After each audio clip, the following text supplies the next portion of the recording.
6 months ago, I posted a poll asking a simple question. Is Family Guy overhated? As the results would show, most people don't have the answer to that question. But why? Is it because they fell off of Family Guy since its peak in popularity? Is it because it's a hard question to answer? Well, the top comments on the post have a similar theme to their answers. It sucks that there aren't enough shows that end on their own terms in a satisfying way. They either become so successful that they become a corpse of what they were, or so underrated that they get cut early. The creator of the show actively doesn't want to do it anymore. He only does the voices when recording lines for when the show comes around. So it seems like a good consensus starts with people thinking that the show has left its golden years and is now basically a financially backed corpse. But does Family Guy still deserve the hate after all these years? This video was sponsored by Atlas VPN. A big problem that Family Guy had was that the first 5 minutes of the episode had nothing to do with anything within the episode. You would have had better entertainment watching the loading screen of Grand Theft Auto 5. They don't do that in this episode though. Lois is speaking about a dream she has in great detail, and everyone is slowly trying to evade the experience. Is it mean-spirited? To be honest, no, it's incredibly comedic here, and it leads into the reason I even wanted to watch this episode in the first place. Yep, I backed up all the way into the show before us. Wife talking about her dream. Homer, you've got company. Why are there 2 sets of prices? One's the Emmy winner discount. Black coffee and toast, please. It gave me hope. Hopefully the show would have more to offer than boring social and political commentary, the characters being mean to each other just because, and a long slow zoom because that's the blatant tell to the audience that it's time to be emotional. This episode really has 3 incredible things going for it. The first surprisingly being a good story. Carter is stuck trying to do damage control after one of his ships dropped a ton of oil into the ocean, and after being scolded for attempting to blame it on Peter, his next option, to take a photo next to an orphan, which we see is not just some kid, she's actually the secret as to why this episode is so good, because she brings out the good in a character we have yet to see that in a long time. Sorry, we have to hold an adult's hand when we cross the street. No, it's fine. I just can't remember the last time someone held my hand. It's kind of nice.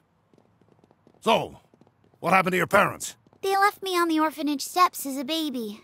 That should be funny to me, but for some reason it's not. Now, some of you may have PFGSD, which stands for Post-Family Guy Stress Disorder, and I can definitely see some of the predictions in your head. Oh, she's going to be evil. Oh, she's going to die at some point in the show. Oh, she's going to be used for commentary. It shocks me to say this, but no, she's actually treated really well. It's actually a wholesome episode because Carter actually becomes a dad for once. If you don't know, Carter is Lois's father, who did not spend much of any time with her because he was too busy running his business. While she normally doesn't show any signs of resentment for their parents, beyond her disapproval of how Carter treats Peter, seeing him actually become a father and pay attention to Tatum brings out a side of Lois that we don't normally see. So, Tatum, I'm giving you this American Express card.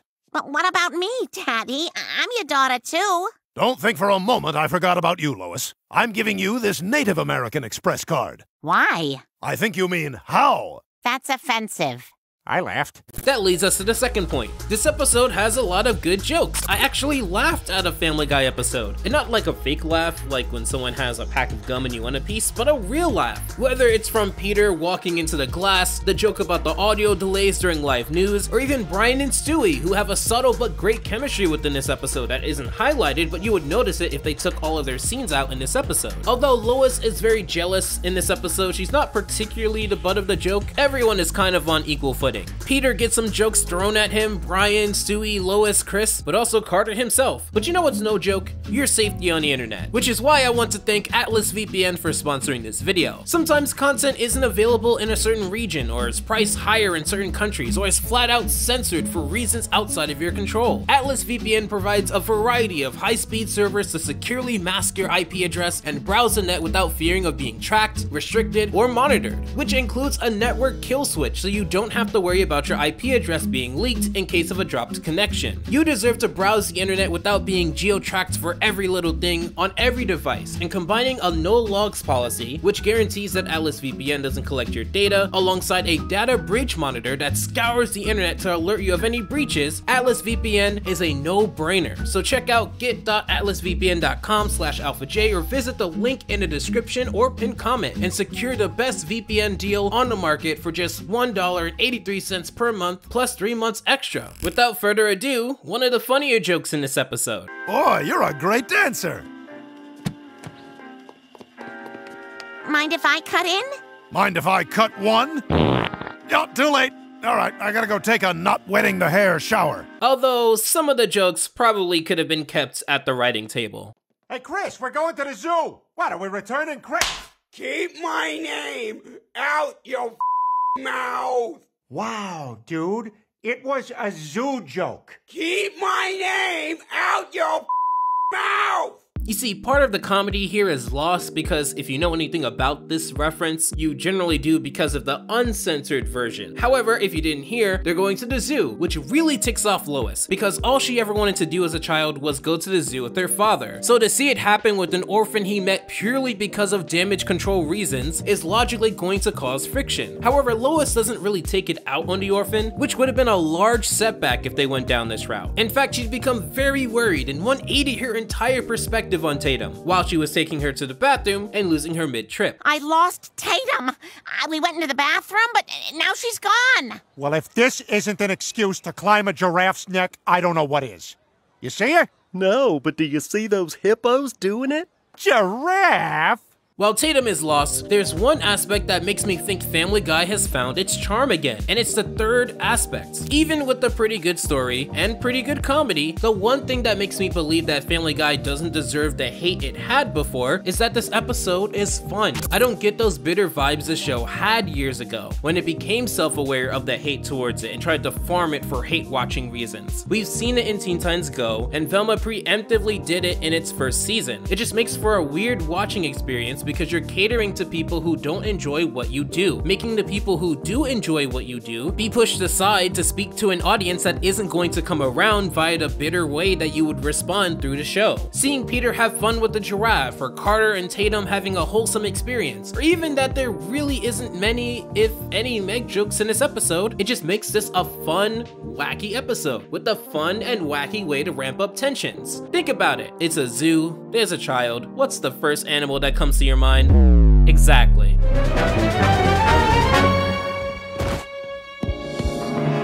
Oh my God! Tatum's in the gorilla pit!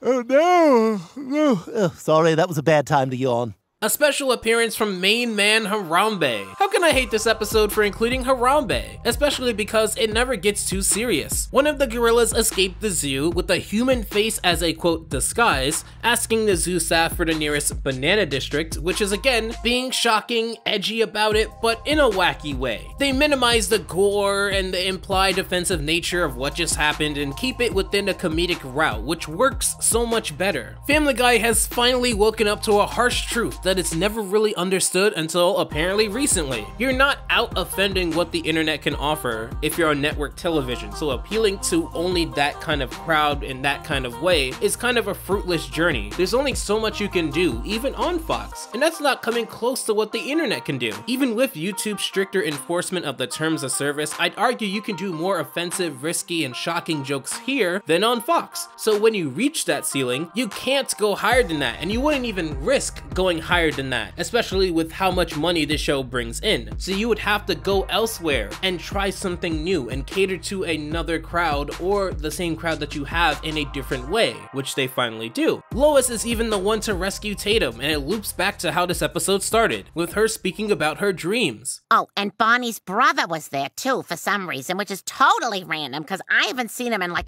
oh my God, 7 years? But, you know, I did see a Facebook post of him from like a month ago, so maybe that had something to do with it. Let's just go. No, I want to hear how this ends, then tell her my dream. I remember a long time ago, I spoke about Hot Pocket Dial, and I felt like the show was just gonna be blunt and rude, and that's all you're gonna get from the show. It's not the fact that Family Guy was going to be brash, there was plenty of adult animated shows that were brash back in the prior decade, but that these episodes back in 2015 felt like they only had one way to write an episode, turning it from the unpredictable wild card we fell in love with into an ironically safe show, pandering to one type of crowd, because it wanted to be in your face all the time with how unapologetically mean it was, you can get fatigued from that, because once you've heard one joke like that, they all just blend together. I don't want or need every Family Guy episode to be as wholesome as this episode is, but having it be such a nice change of pace gives Family Guy much more to offer than being a one-trick pony for most of the late 2000s and early 2010s. Lois even confronts both Tatum and Carter about her feelings towards the situation. I hope you can forgive me.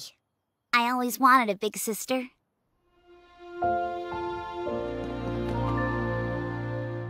I guess I was just jealous of all the attention you were giving Tatum and afraid that she'd taken my place as your daughter. Lois, the reason I've been giving Tatum so much attention is because I know how badly I screwed up with you. I was never there, and it's the biggest regret of my life. I'm telling you, all the race jokes, Hitler jokes, misogyny, none of it is as shocking to see that. I still don't believe this is a Family Guy episode. Are we sure someone didn't just get the rigs and make like a fan episode and Hulu mistook it for an official release? With episodes like this, I don't think modern Family Guy still deserves the hate, like other adult animated shows, such as Velma, which you can see why here.